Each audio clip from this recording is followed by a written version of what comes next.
čast predstaviti neke mlade ljude koji se bave zanimljivim stvarima, pa tako je i moj večerašnji gost Filip Čiček, inače jedan od, kako bi to rekli, osnivača Zeitgeist pokreta ili člana ili... Pa ne bih rekao osnivača ovoga, ali u svakom slučaju među prvima koji smo to počeli raditi u Hrvatskoj. Dobro. Prije svega, taj pojam Zeitgeist, što zapravo jest i kako je pokret kao takav nastao? Pa sam pojam, dakle, označava, naravno, ako se referiramo na nekakvu literaturu, jel, to potiče još Hegela i Marksa. Međutim, trenutačno je taj pojam poznati kao naziv za jedan pokret koji je shvatio zapravo mane današnjeg sustava, naročito ekonomskog.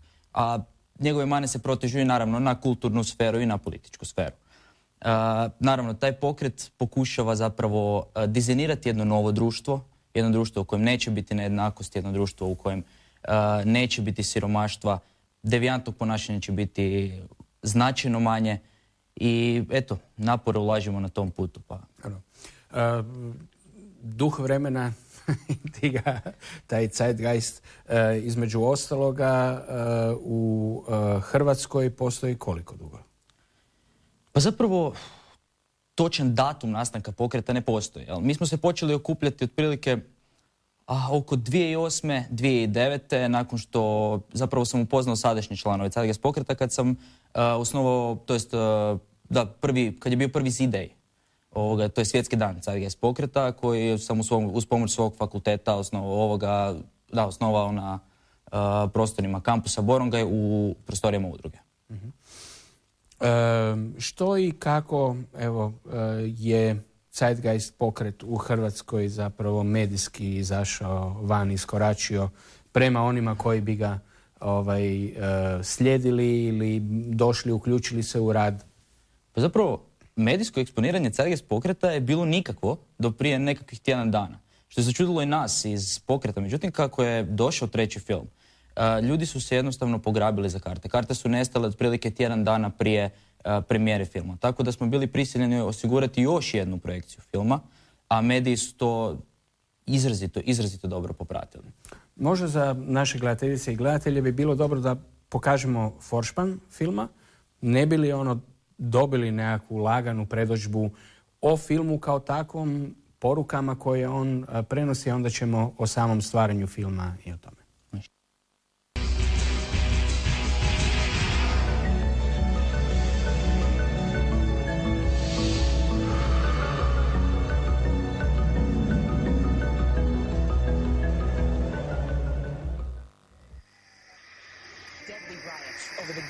Plan to avoid defaulting on its loans. Is that the unemployment keeps rising and it has to keep rising just because we have an excess supply of goods, which is this is all borrowed money that our kids... And that debt is owned by banks in other countries. In the form of a convenient filter cigarette that delivers the taste and I only buy malt liquor. Are you hot? To bomb Iran. Terror attacks in Iran. And there's army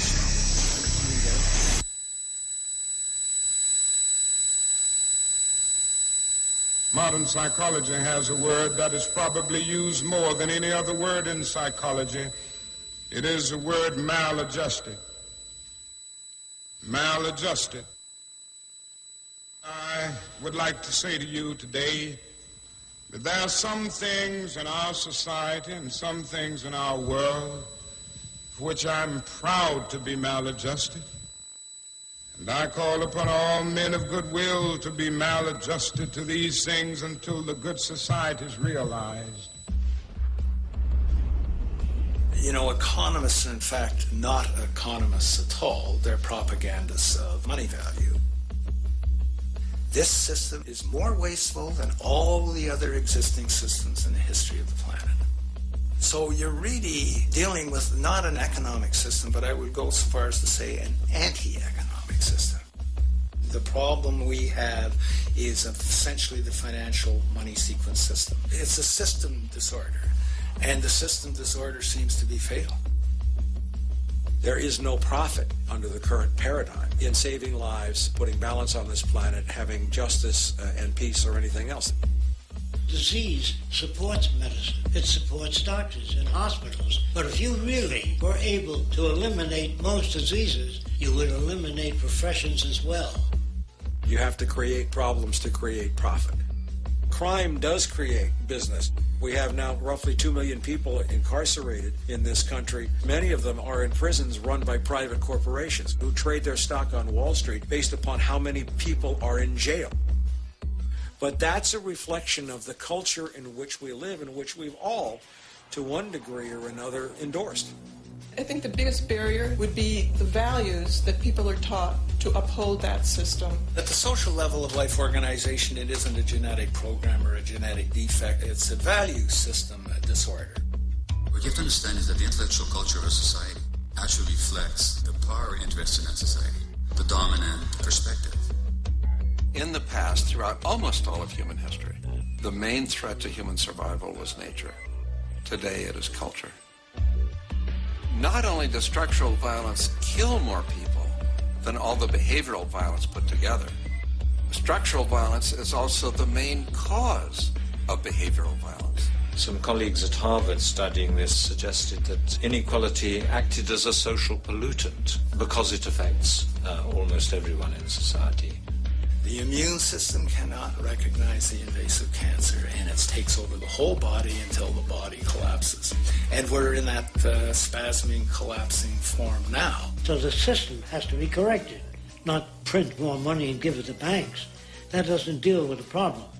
Every level of life organization and life system is in a state of crisis and challenge and decay or collapse. The problems that we have today will continue to go on. This will never go away within a monetary system. It's clear that we're on the verge of a great transition in human life. That what we face now is this fundamental change of the life we've known over the last century.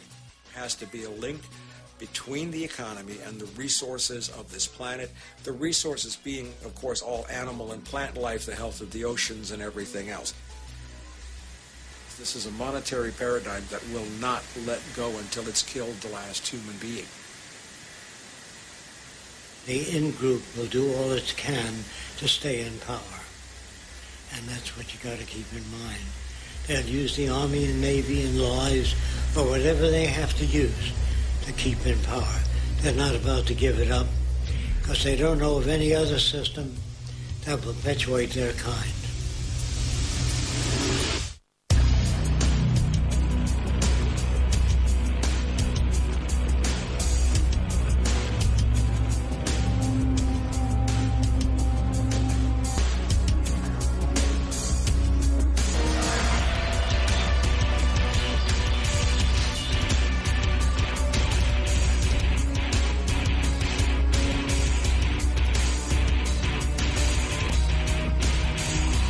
Nakon ovog vrlo sugestivnog trailera, dakle da napomenemo, premijera se održava u subotu u 19 sati u kinu Europa. Tako.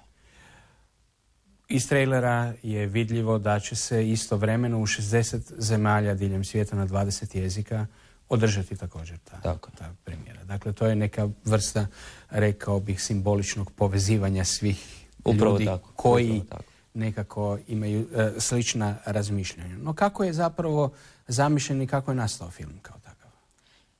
Film je nastao 2007.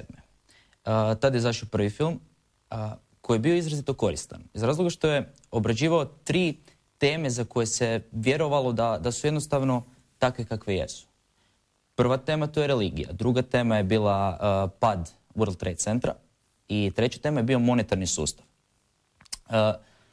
Kada se počinju u društvu općenito takve krute strukture, kada se počinju drmati, kao što je to napravio prvi film, počinju se nazirati pukotine tih istih struktura, što zapravo daje ljudima prostora za promišljanje. Zato kažem da je prvi film bio izuzetno koristan, jer prvi pristupio ljudima sa riječju vi niste budale. Vi možete objektivno, kritički promišljati svijet oko sebe. Naravno, taj film je bio, to je bio svojevrstan boom, iz razloga što je on i kontroverzan, način naracije, način na koji se zapravo predstavljate jednostavne animacije u filmu.